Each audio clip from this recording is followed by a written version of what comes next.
उधर बिहार का exit poll आया और इधर राहुल गांधी ने खुद साबित कर दिया कि महागठबंधन बिहार में हार मान चुकी है।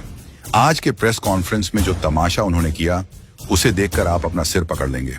आज हम इनके फुसकी बम के 6 सबसे बड़े झूठ, माफ करिएगा, उनके मजाक को एक्सपोज करेंगे। पहले मजाक में राहुल गांधी ने दावा किया कि इस महिला ने 2 अलग अलग बूथों पर 223 बार वोट डाला। She appears 223 times in 2 polling booths. Voting सुबह 7 बजे से शाम 6 बजे तक होती है। तो राहुल गांधी की थ्योरी के हिसाब से उस महिला ने हर घंटे 20 बार वोट डाला, मतलब हर 3 मिनट में 1 वोट।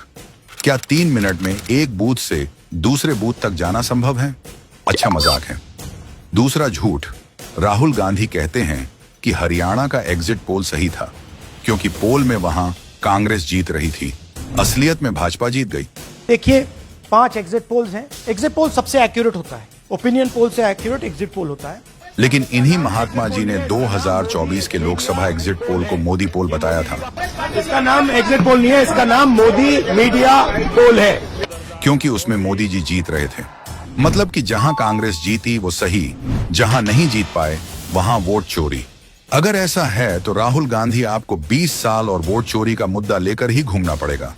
तीसरे झूठ में राहुल गांधी बोले कि एक भाजपा सरपंच का नाम वोटर लिस्ट में 2 बार था, इसलिए भाजपा जीत गई।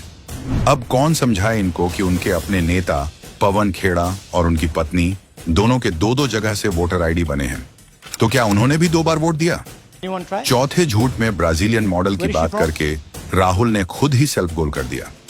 अगर वो विदेशी मॉडल की मिसाल देंगे तो जनता भी पूछेगी, एक इटालियन महिला यानी उनकी मां 1980 में भारत की वोटर लिस्ट में कैसे आ गईं, जबकि उन्होंने नागरिकता 1983 में ली थी। 5वां झूठ, नायब सैनी का बयान दिखाकर राहुल कहते हैं, देखो वोट चोरी हुई है। अगर किसी के बयान से कुछ साबित हो जाता है तो कोर्ट की जरूरत क्या है? बयान से देखें तो देश में आटा लीटर में बिक रहा है और जियो अडानी का है। छठे झूठ में तो इन्होंने हद ही कर ही दी। ये महाशय सीधे सीधे देश के जेनजी को वो कहने के लिए कर रहे हैं जो ये पिछले 11 सालों में नहीं कर पाए। 90 चुनाव में जनता से मुंह की खाने के बाद अब ये चाहते हैं कि देश का युवा इनको पीएम बनाने के लिए अपने देश को जला दे, वो भी उस फर्जी दस्तावेजों पर विश्वास करके जो शायद विदेश में बना हो। राहुल गांधी के पास वक्त है प्रेस कॉन्फ्रेंस में झूठ पर झूठ बोलने का, लेकिन कोर्ट जाने का नहीं है। अगर वोट चोरी हो रही है तो कोर्ट जाइए, लेकिन नहीं, ये इंदिरा गांधी का पोता हाइड्रोजन बम फोड़ेगा, फलाना ढिमकाना फाइल बनाएगा, लेकिन कोर्ट नहीं जाएगा, क्योंकि भैया कोर्ट से इनको लगता है डर। इसीलिए अब ये कहते हैं कि ये चोरी कोर्ट भी तो देख रहा है, कोर्ट क्यों जाए? मतलब इनका इकोसिस्टम उमर खालिद को बचाने के लिए कोर्ट के चक्कर लगा सकता है, लेकिन वोट चोरी साबित करने के लिए कोर्ट नहीं जा सकता। अभी बिहार चुनाव में मेहनत करने की जगह ये अपने आकाओं के डॉक्यूमेंट दिखा रहे हैं, लेकिन देखिएगा 14 नवंबर को जब ये हारेंगे तो वोट चोरी का रोना गाएंगे।